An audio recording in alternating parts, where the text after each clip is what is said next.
All right, guys, let's learn how to clean a living room. So again, here's some tasks, instructions, pro tips, time estimates for standard residential living rooms. All right, just like the other ones, I've tied in estimates from ChatGPT as far as, how long it's supposed to take to do each one of these tasks.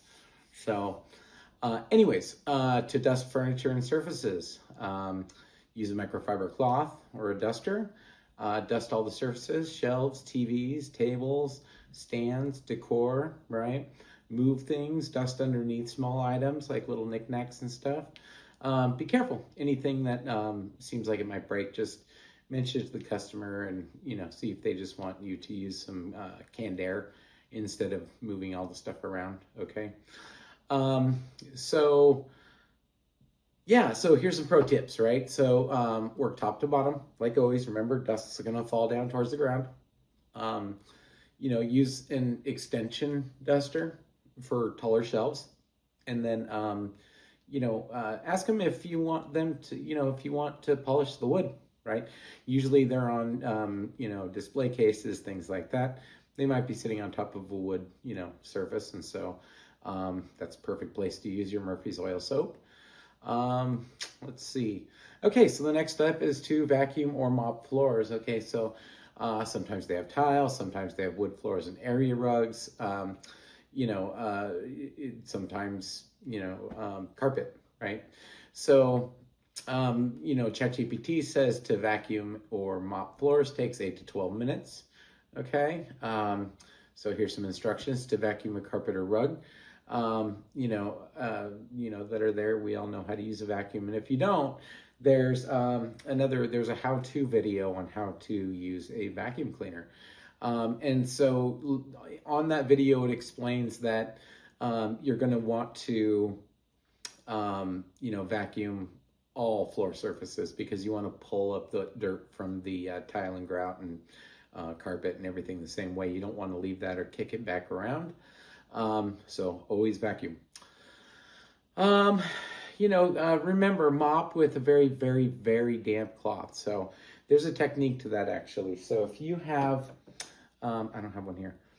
There's going to be a mop bucket in the back of the car and a mop with the big handle, right? And so on the top of the mop bucket, there's a handle there that goes to squeeze all the water right out of the mop head. So there's a little trick, right? Here's a little pro tip. So you want to get it, not soaking wet. So you take it, you squeeze all the water out of it, okay? You pick it up, you twist it around so that it makes a little, a little twist in all the actual mop head. And then you squeeze it again and it lets out so much more water. And at that point, it's perfect, okay? So give it a shot next time you're doing it. I think you're gonna like the technique. So make sure and get underneath couches, along edges with that vacuum, okay? Or if it's, mopping too, you want to get underneath there. Some pro tips here, use crevice tool for edges, okay? We really want to get the edges between that baseboard and that carpet.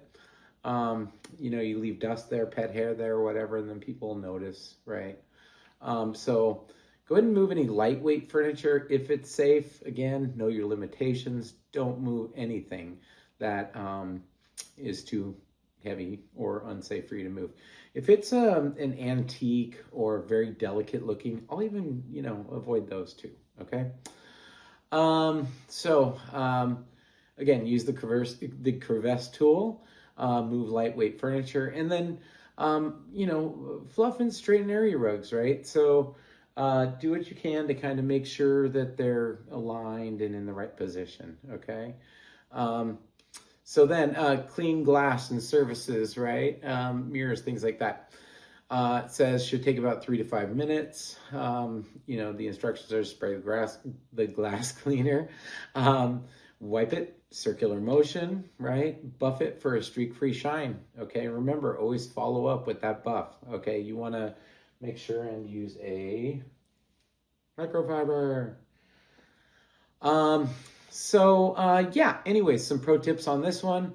Use a lint-free microfiber. check from different angles for smudges, right? So look on that mirror, make sure you didn't leave anything there. All right, dust baseboards. We have a whole how-to section on this, right?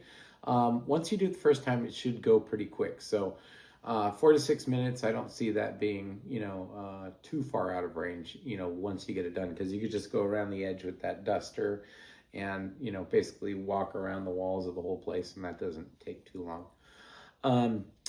Anyways, so, you want to dry dust, again, use a damp cloth if you see any smudges or anything like that. Focus along the walls. That's really important. Underneath furniture, near entryways. So when you just make sure, if you need a detail brush or a magic eraser, things like that really help to get up those smudges. Okay. If it's convenient, moving couches is really tough. So I'd say don't forget behind couches, but honestly, dusting baseboard behind couches is, a significant challenge. You have to move the couch and stuff, so you shouldn't need to worry about doing that. Okay, so spot wipe the walls and doors, right? So what you're gonna wanna do is you're gonna want to spray some cleaner onto a cloth, okay? And you're gonna walk around and just look for those edges around walls, places that people might put their hands, right? Handles, switches, high touch areas in general, okay? And take that damp cloth and wipe it on there, okay? This isn't like a sandpaper job, right? You want to get it wet, maybe a little bit of elbow grease, but not too much, right? If it takes much more, then use the same amount of pressure with a magic eraser. Should come right off, okay? So again, dry it in order to keep it, streak free, all right? You're going to hear me say that a million times. You're going to hate it. Anyways, so cobweb removal, 2 to 4 minutes. I think that's doable. Walk around the whole house, look up in the corners, okay, of each wall.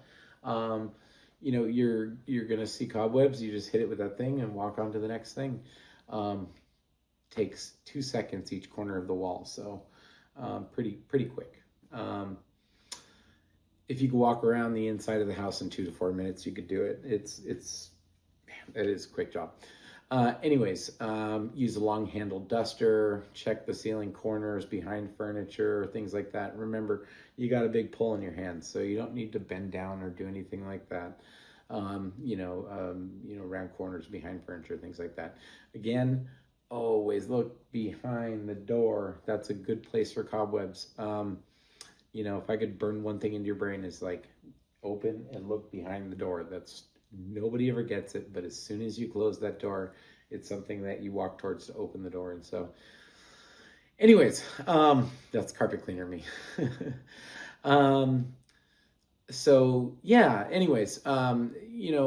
You want to do this before other dusting, right? Because it's going to fall down onto surfaces and stuff like that, and you don't want to have to re-clean again, okay? So the next thing, fluff and straighten pillows. There's, again, a how-to section on how to do this in the how-to section. It says 2-3 minutes. That sounds about right. All you got to do is kind of fluff up the pillows.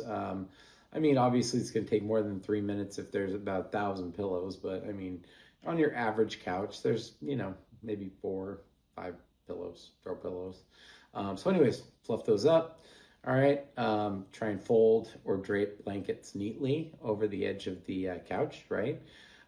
Just kind of like get a little creative. Maybe put it over there at a little bit of an angle or make it look nice, okay? Let's see. So when you're putting throw pillows on, you want to try and keep everything symmetrical, everything even balanced, right?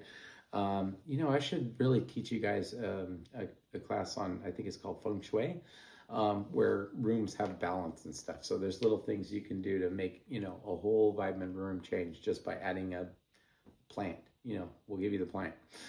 Anyway, so, align the pillows evenly, right? Tuck throw blankets, okay? If they're sloppy looking, right? So fold them up, set them somewhere, fold them in half long ways, drape it over the couch. Whatever seems to look better, just try and go with that, all right? Emptying the trash. Most of the time there's no trash can in there, but you got 2 minutes to do it apparently. Anyways, move the old liner, wipe the interior and exterior of the can, and replace a fresh bag, right? Pro tip, keep extra liners in the bottom, and check for recycling bins too. Now, we're talking about living room. So I don't know. I don't have a trash can in my living room. Maybe you do. Anyways, so according to ChatGPT, it should take about 35 to 50 minutes for a standard living room if done thoroughly by one crew member. With two people, it's about 20 to 30 minutes. So when it's split up efficiently. So let's find out if that's right. Make sure and keep Jeannie updated. Let her know if the time estimates are off, and we'll make sure and update them in the database. Okay, guys? Thank you.